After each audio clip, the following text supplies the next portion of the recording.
Hi, welcome back to Unlocking Dyscalculia. Today we have Alisa Dorman with us. Hi, Lisa. Hello, Heather. How are you? Good. It's good to have you. Thank So, you. Alisa is here with us today. She is the president of Acadience Learning. And Alisa, do you want to introduce your background a little bit for us? I would be glad to. I would like to first start by saying that I'm an educator. My training is in elementary education with a specialization in early childhood education. I spent many years in the classroom before joining a Department of Education to roll out initiatives that were state funded and federally funded. And I did that. So education policy is in my background. Then I came into education research. And so I have spent the majority of my career has been in education research, in publication of assessments, the development of those assessments, and the tools that support that assessment, as well as training. So that is a little bit about me and my background. And that's awesome because I love when we get to talk to someone who's been in the classroom, who's done it. They've also done the research. It's married together. So that's great. Can you tell us a little bit more about Acadience and the history of Acadience, since we're somewhat interviewing Acadience today, too? Absolutely. So, Acadience Learning is the name of an organization, a research organization that has been in existence more than 20 years. It was founded by Doctors Roland Good and Dr. Ruth Kaminsky. They were the original authors of the work known as Dibble's Dynamic Indicators of Basic Early Literacy Skills. More than 20 years ago, they started a research group, then named Dynamic Measurement Group. They began working on curriculum-based measurement and general outcome measurement in reading, later followed by the expansion into mathematics. That work has expanded between preschool and now up to middle school with some expansion opportunity into high schools, primarily in the area of screening and progress monitoring assessment, but also with some additional work in the area of diagnostic assessment and survey level assessment. Dynamic Measurement Group transitioned its name to Acadience Learning a few years past. And most recently, Acadience Learning has become a part of the Wilson Language Training Company. So we are nested in part of a larger publishing group now, where we continue to do the research and the work on assessment for Acadians, and also are part of a larger group that's focused on other things related to the education environment, training, as well as curricular materials. Cool. Thank you. Yeah, that's a long history. So you've been around for a long time. Yes. And we wanted to bring you on because we do some coaching in a group in the CRA club where we coach teachers, homeschool parents, tutors. And some of our members use Acadience Learning and they wanted to ask some questions about Acadience math. So we thought that would be great to have you come on and share and also let other people know what's available. You have so many great free resources even that are out there. So we thought it'd be great to have you come on. Yes. So, the first question that I wanted to ask you about, since we're focusing a lot today on CBMs, is can you tell us a little bit more about what are CBMs and what are specifically the Acadience math CBMs like? Okay. Curriculum-based measurement, or CBMs, has a very long history in the education community as a sort of assessment technology that has been more than 40 years sort of in development. Many various groups have leveraged this sort of way of doing assessment, where what we're thinking is, what are students being taught? What do students need to know and be able to do? What are curriculum, teaching as far as a scope and a sequence? In the early days, and it was saying, if this is the specific curriculum, then we can have measurement indicators that allow us to see how students are responding to the curriculum. Over time, curriculum development has changed. There's more providers of curriculum and many different standards that were introduced across state departments of education and through professional communities. I think a lot of times CBMs may also be referred to as general outcome measurement. They are in kind to one another, slightly different in general outcome measurement, that what we're looking at is where we want a student to be as an achievement of outcome. So we expect that certain skills are going to be taught along the continuum, but regardless of the curriculum that you're choosing, we're going to expect the same outcome. As far as a mathematician, in the early grades, we want to see these skills and we want to see them developed to a level of proficiency. So I think that that is a little bit about how we position ourselves in the, sort of early stages of what was referenced as curriculum-based measurement, and maybe even now more general outcome measurement. We know what students need to know and be able to do in order to be successful in mathematics. And so that is what we've created as a suite of measures that are known as Acadience Math. So Acadience Math serves a purpose of screening students. Universal screening is the concept that we're going to check every student for their general health and well-being as a mathematician. So it serves the purpose as sort of benchmarkers or universal screening. And then it also serves the role of sort of progress monitoring, checking in intermittent periods between benchmarking to make sure that students who were maybe lagging behind or had an elevated risk can be supported through instruction, and then also supported through the monitoring of that instruction, so that we can have really quick iterative sort of response between the teaching and learning cycle. It also serves, as I mentioned, as an indicator of a target or an outcome we're trying to achieve. So it helps us to establish a target or goal that we are trying to work towards, and that also supports that monitoring of progress to a placement that we know puts odds in favor of achieving future targets. So it's a little bit about how we historically developed in the curriculum-based measurement and general outcome measurement space, and how Acadience Math is positioned to be in that space as a resource. Awesome.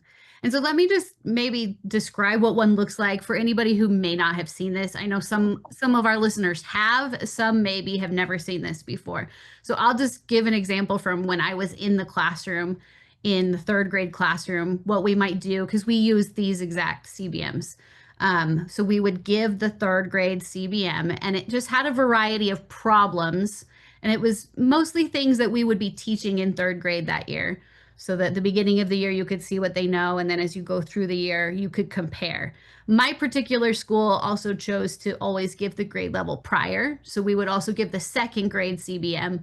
And that would also be a good way for us to gauge, if we look at the types of problems that kids usually learn to do in second grade, when they're coming into me in third grade, am I seeing they can do those skills and they're fluent with those skills, or am I seeing gaps already? So I don't know if that's how all schools choose to do it, but that's what my school chose to do. And just kind of a little overview of what they look like. You would give a couple minutes to time and go through. And then my school also chose, at the cutoff time, they had them take their pencils and switch to a pen. So they did give them a few more minutes to see, are there kids who can do more of the skills? They just couldn't do it in the time, and let kids feel like they could move on. I don't think that's necessarily part of the requirements, but that's what our school chose to do, just to compare, do they know the skills, but maybe they're not fluent yet. Does that sound kind of accurate as to how you might describe it? Oh, yes, thank you. Very interesting. Love the way that you're thinking about how to make this useful to teachers so that they know what students can do and what they cannot yet do. So let me go a little deeper to describe Acadience Math in the early numeracy set of measures is going to have a set of foundational skills for mathematics that are measured in a fluency or timed manner. They're going to be 1 minute measures. We're going to be looking at things like beginning quantity discrimination. We're going to be looking at advanced quantity discrimination on a continuum. So in kindergarten, we're going to be looking at the beginning, and then later in first grade at advanced. We're going to be looking at things like number identification. We're going to be looking at things like next number fluency. Things can they name the next number in a sequence. So We're going to be looking at the things that, as you state, we know that are what teachers are teaching, and we know that they are foundational for building up the skills that a mathematician would need over time to complete more complex tasks. And so we're using these early numeracy measures to be able to help us catch those kids who aren't adequately grasping those concepts and applying them with automaticity. Hence why they are timed or fluency based. We're looking to see how much of this performance can a student demonstrate in a timed period. And then what we've done is we've studied those periods of time, lots of students from a large sample, to know how to set the expectation for what we need at the beginning, middle, or end of the year from the behavior or the performance of the student. One of the things that's important to state about our assessment and CBMs in general is that they are standardized, meaning every assessor is going to give the assessment in the same way. They're going to use a set of standardized directions. They're going to have a set of standardized scoring rules. They're going to have a standardized set of timing rules. All of this creates comparability, both for students in the classroom with one assessor, or for students across many assessors, or for students across many buildings within a system like a district. Because we are standardized, it allows for us to have more confidence in the interpretation of those results. It's also, again, reliable. It's very efficient. These are other key aspects of curriculum-based measurement tools, and particularly Acadience math in that way. Doesn't take very long to get a really good picture of where a student is. And as you mentioned, we move into computation in first grade and continue that all up to sixth grade. And then we move into concepts and applications in second grade up all the way to sixth grade. And those are more worksheet based, individual. They can be given as a group, but each individual student is responding to these tasks that are very similar to what they see in class every day. But again, under a timed condition where we're wanting to say how much of this particular skill can a student demonstrate in a given period of time. And each of the items on the form will represent different skills or standards that are being taught and can be measured. So this gives the educator a way to use the data collected from these measures to be able to inform where students need more support individually or where a class needs more support collectively. And then the last thing I would say is we combined all of those measures at any grade or time of year into a composite score, which allows us to give a total picture of all skills of the mathematician that we're developing. And it allows us to give an overall indication of risk so that we can dive more deeply into that student for supports and or further, if you will, remediation and or for further diagnostic assessment. Yes, yes, that's a great point because there are some other screeners online that are free, but they don't always have that standardized normed piece.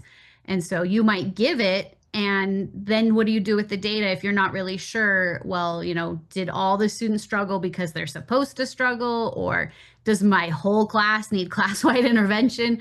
Without those normed measures, when you're doing those screenings, it's really hard to tell where to start, who needs help. So I think that's a really great piece, and it's really cool that you have that available in those free resources, even to have those norm measures, because it's harder to find that in the free resources. Another piece that you brought up that I really liked is you brought up the earlier screeners, so younger than the third grade where I taught. And the pieces that you brought up those are really important screening pieces for dyscalculia.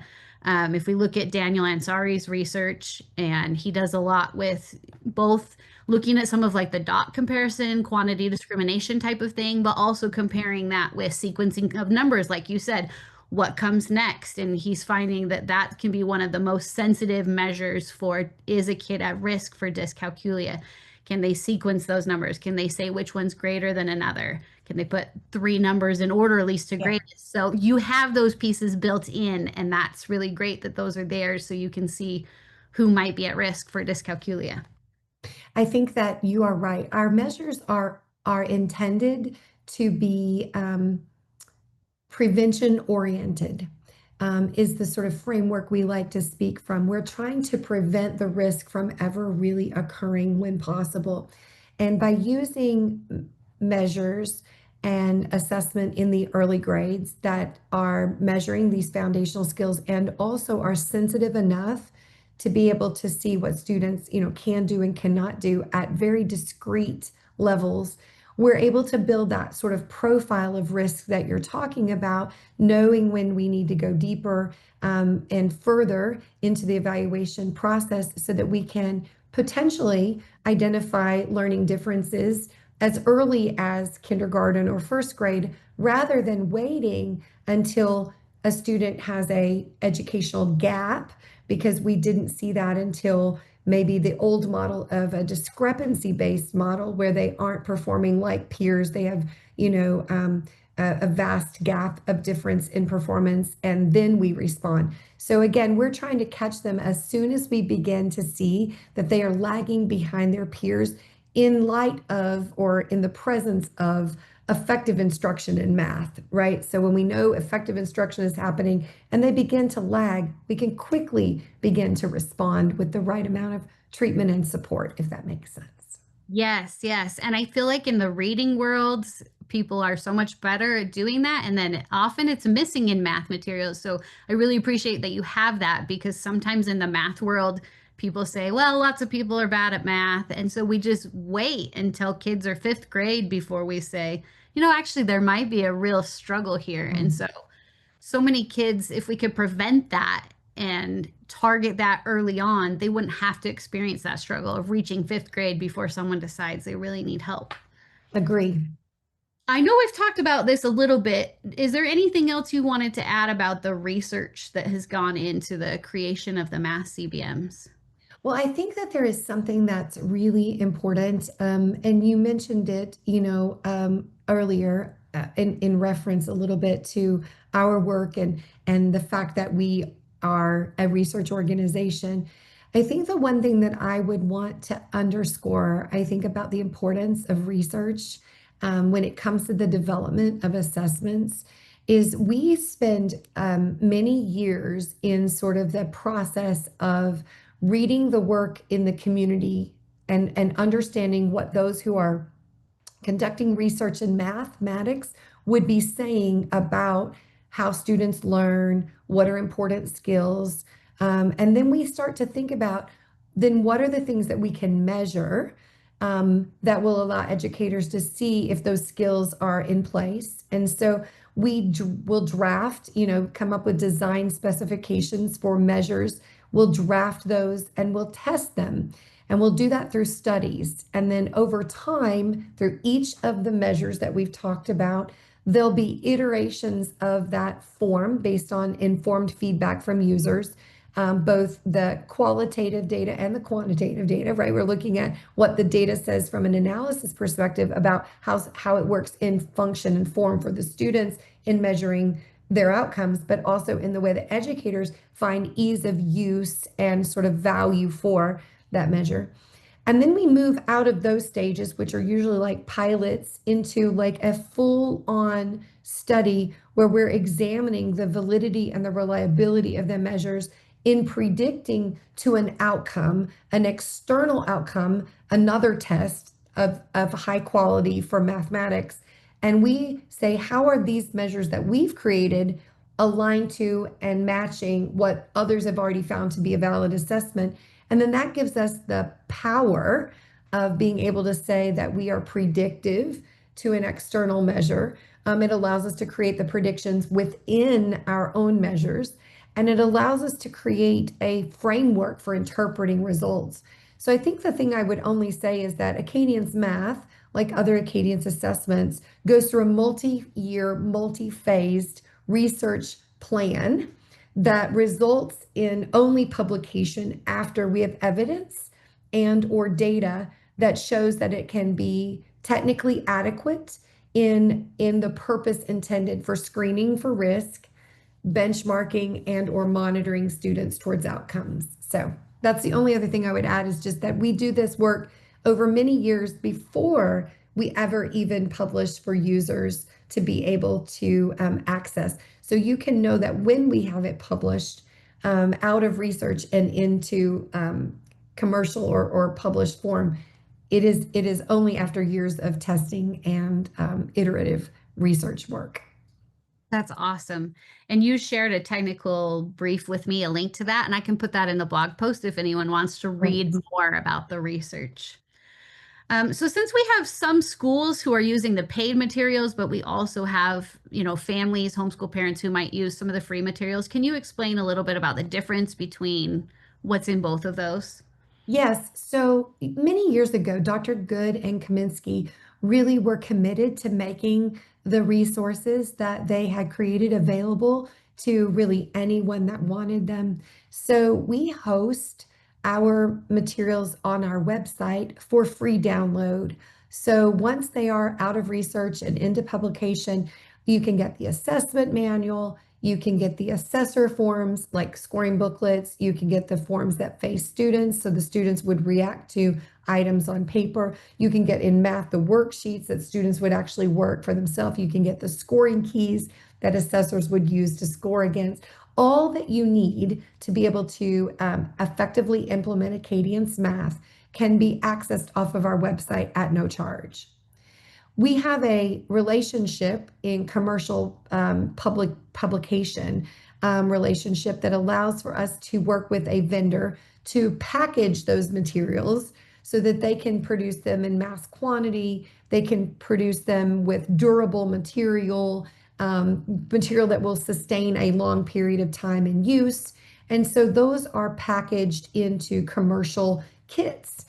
So it's the same material that you'll see in download versus in kits that are purchased.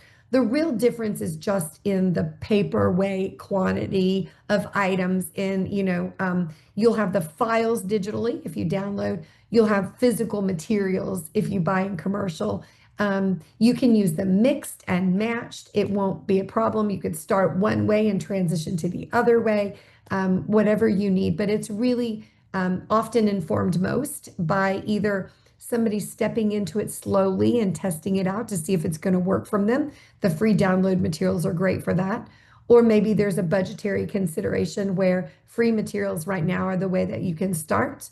Others may want to start with commercial material and then they want to buy consumable material. Maybe not buy, I should say, the consumable material, but download the consumable material and print on their own after that. Both are the same and work equally well to support whatever your need is as a system or as a user individually. That's cool. Yeah. Because from a school perspective, often it is cheaper to just buy something in bulk rather than, pay the manpower of someone making copy after copy after copy. So, For sure, um, there's a tipping point, and every district yeah, knows what that is for them, in your size and in your resource capacity. And I think there's something nice about purchasing commercial in that you do get that high quality, high grade, set of materials all bundled together. And regardless as to whether or not you change teacher in classroom, you have that set of materials. Sometimes if you do the download and it's not centrally managed, those files might not be known to the next teacher, and there could be some delay if the teacher has responsibility. So both have pros and cons, and it's an individual choice. And we're glad we can offer both to consumers, users. awesome. Okay, so let's say that a teacher or even, a tutor or parent has given some of these CBMs and they're seeing that they need to do some progress monitoring or some intervention. So what are some considerations you would bring up around that?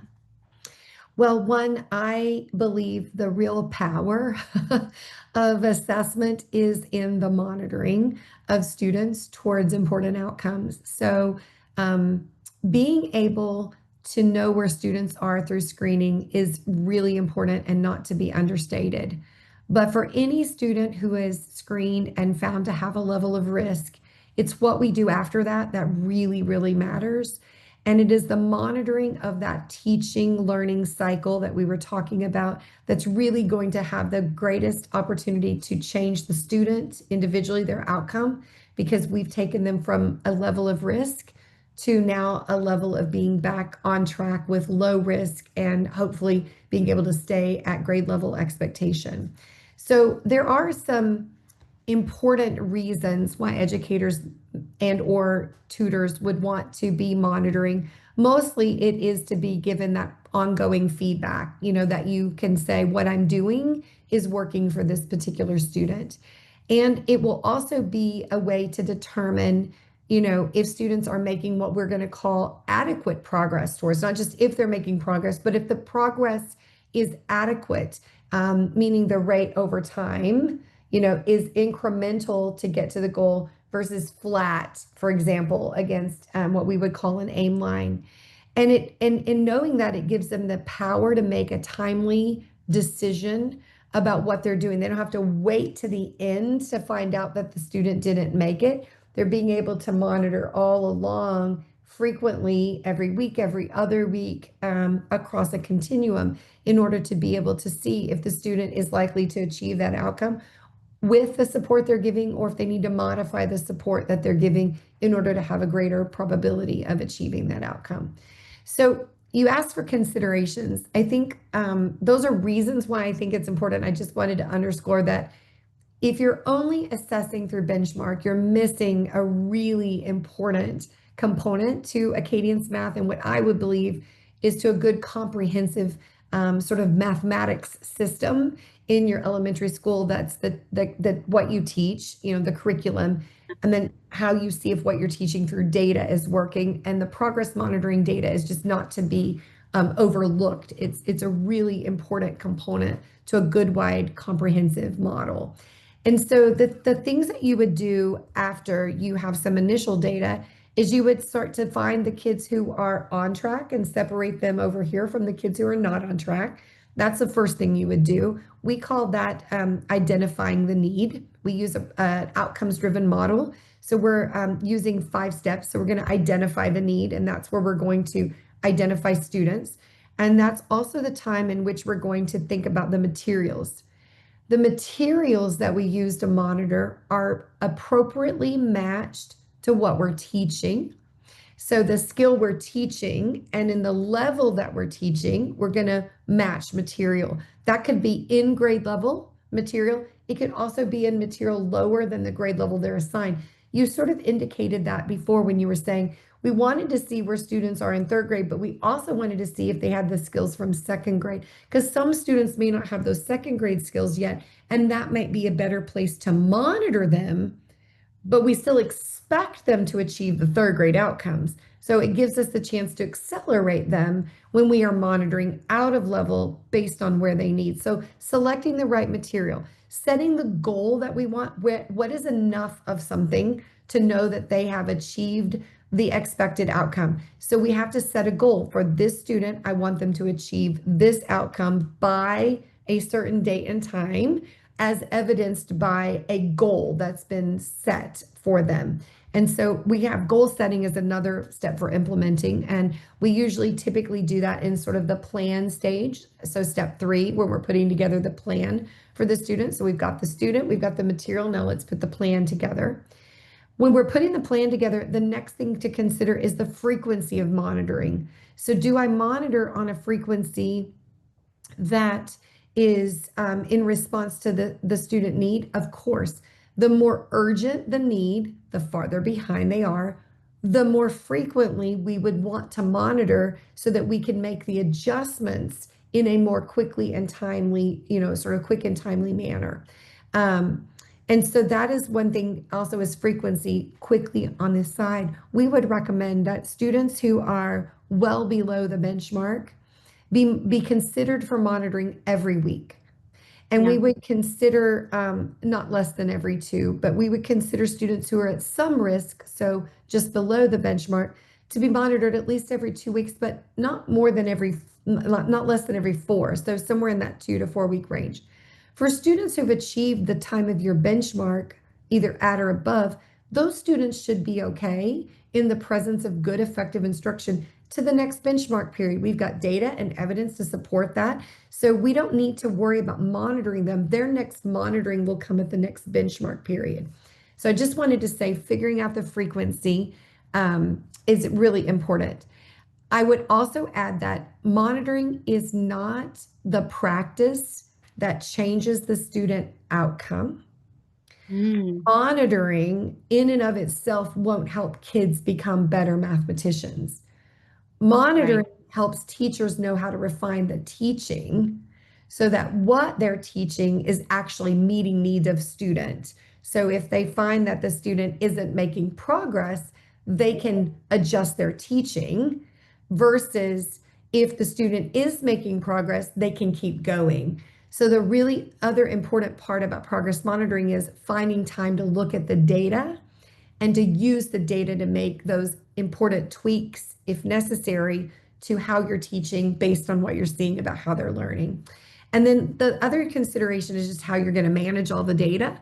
And we have a tool, a data management system. You may have a tool, a data management system, or you may have a spreadsheet even at the very lowest level. But being able to see this data in a way that allows you to be able to see it represented in actual sort of either color coding or progress against a graph. Those are really important things for educators too, is to have a way to manage all of the progress monitoring data that they're collecting so that they can see it and again determine when it's time to stop, when it's time to keep going, when the student has moved out of risk in one skill but still has a risk in another skill. So now we keep working on the next skill. Those are some of the things, and I know that was a lot, but that I would really say about, if you can't tell, I think that this is a underutilized part of the assessment and such an important component of the assessment system is to be able to look at the progress that students are making towards the important outcome that you've set for them. Right, right. We don't want to just continually flag students as behind and then not do anything about it because then we might as well not be flagging them. We already knew they were behind.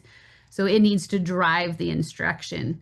Tell me more about, you said you have the online component of the reporting system. Is that part of like that paid packaging that schools can put in their data and review at class or district level?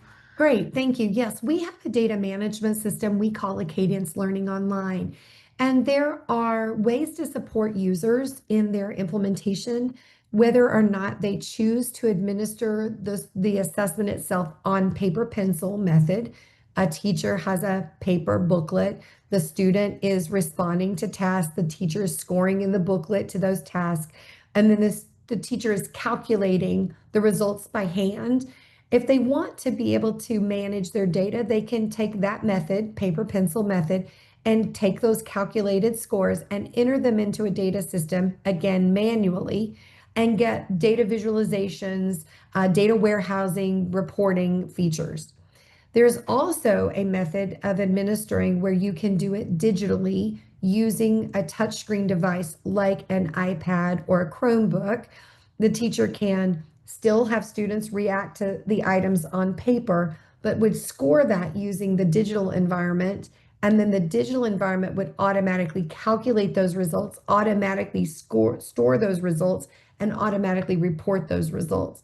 So regardless as to whether or not you are choosing a paper pencil method of administration or a digital method of administration, we believe that having a data warehousing tool to help you to see students, their progress at benchmark periods, their progress across progress monitoring practices, to see how close they are to achieving a goal or an outcome, to see their historical results. To your point, if they are in a multi-year implementation, you could actually go back and see information about how the student performed in first grade or second grade. And if they are still at risk in third grade, was that risk present in the past or is it a new risk newly detected? So we believe organizing data into a system is important. We offer one, and there is a fee for those licenses for students in the system whose data is being managed. But I would arguably say, if not our tool, if you have another tool, finding a tool that works for you to help manage data is a really important component to successful implementation of any assessment for which you need to sort of take action on data. And so I would just encourage that whether you're using our system, which we have, or you've come up with another system, not having that would really put you at I think, a disadvantage. Having that puts you into an advantage and actually into an empowered position as an educator or a system leader to make some really important decisions. Yeah, I think from a school or a district level, it's really important to be able to see those big picture reports because that can drive your PLCs, that can drive your training. And so I think that those online types of reporting are really an important tool. If you're a homeschool parent or a one-to-one tutor, you may not need to see that big picture. And so like you said, you might be okay with a spreadsheet or something like that. But I can't imagine a whole district trying to manage, an informal spreadsheet and really assess the data in an efficient way. So I think it's great that you have that. Um, so one question that I had from someone who had been using Acadience at their school, and they felt like the way that they were using it, they weren't seeing sensitive enough progress to whether the kid was learning. And so I gave them an answer, but I'm curious to know what yours would have been. In talking with the person, it felt like maybe they were progress monitoring at a level that was too high because this is a fluency-based measure. So you should really, I think, be doing this for progress monitoring if you've got some skills you've taught and you're getting those skills to fluency. So if you have a kid who doesn't have any second grade skills yet at all, then you might not progress monitor on second grade because they don't even have the skills yet to be fluent with them, right? So you might even go back a grade level and do more of that fluency screening with, say, the first grade skills, Yeah. making sure those are ready to support, while at the same time you are giving that second grade intervention on new skills. But I mean, what would you say? Is that an adequate answer? Would you add anything? No, I think you are exactly right. I wanted to say to you that your example before is a perfect one that I would love to give, and that is the third grade student who comes into third grade and is struggling in one of our measures. Let's use computation just for the purpose of this example. Um, there are going to be problems to solve in computation that may require the student to perform tasks of multiplication, for example. And if the student can't perform tasks in multiplication, then we're going to see that monitoring continue to show us sort of flat data, right? It's going to just keep saying, we know the student can't do this. If we give them more of the same type of problem, we're going to still get the same result. They can't do this, they can't do this, they can't do this. And so the data won't be sensitive because where their gap is somewhere below there. So maybe they don't have the full command of automaticity and in multi-digit sort of addition, where they can understand the precursor skills that lead you towards multiplication. And so that's where you would want to map the student back to, if we know that the student is struggling here with a skill, what are precursor skills that we can check and we can determine, you know what, they can't do this. Can they do the thing before that, or the thing before that, or the thing before that?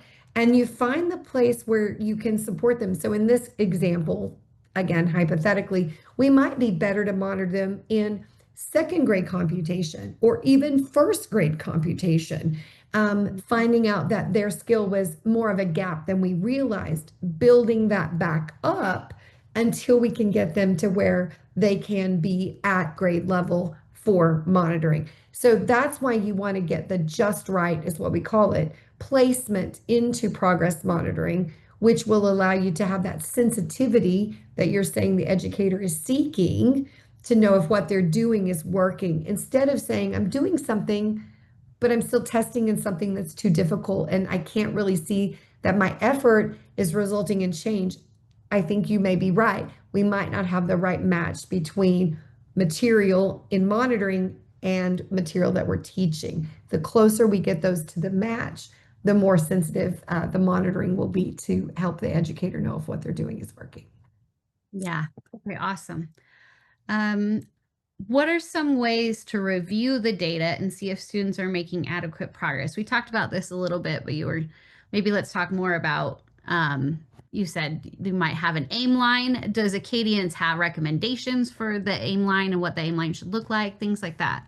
So we train in one of the things that I would say is important for anyone using an assessment system is to know the nuts and bolts of administration and scoring for sure. And that what goes back to that sort of like standardized set of procedures that are used so that the data collected, we can have confidence in it before we go to interpret that data. And then sort of to your point here, really comes into the analyzing sort of interpreting, sort of space and looking at that. And so we want to be able to do both things, right? Train and then support through, advanced knowledge, how to analyze that to know what that means. We sort of help in Acadience Math in the computation and concepts and applications forms to actually draw out what standards are being measured, mathematics standards that are sort of central and key that people all, no matter what state you're in, can really identify that these are standards in math education. To be able to call out and identify we're actually in this problem measuring this particular standard or skill. And so we do that as a way to help educators know, sort of like more precision in that level of, analyzing the data and planning the next steps of support. But I think along the entire continuum, being able to know what the results are initially against those benchmarks, know what we are mapping out as the plan for teaching, and knowing that we're able to use the data to inform us. Again, looking at data points. If this were our aim line, what we typically like to say is a recommendation. First of all, data management systems will typically draw the aim line. If you're on a paper pencil only administration, you may need to physically draw an aim line onto a graph.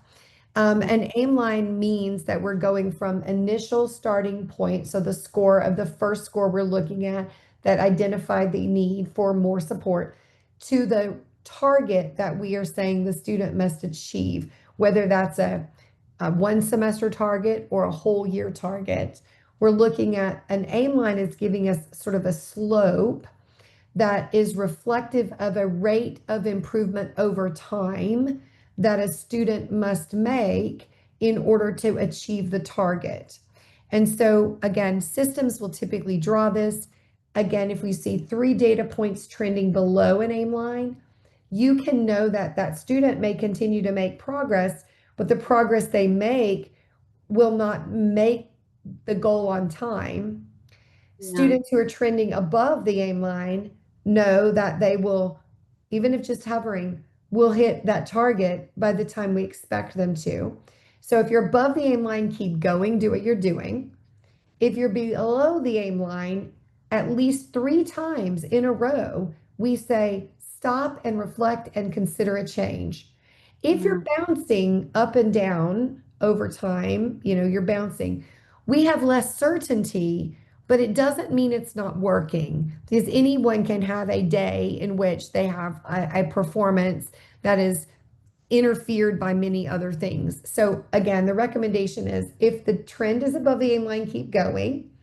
If the trend is above the below the aim line, stop after 3 consecutive below aim line points, pause, circle up, think about a change, because that's going to continue for a period of time where they're not going to achieve the goal at the resulting end date that you're trying to achieve or meet. Right, right. Those are great considerations. Well, I want to respect your time, and we've been chatting for a while, so I think we'll kind of wrap up. But I believe you brought a little joke to share with us today.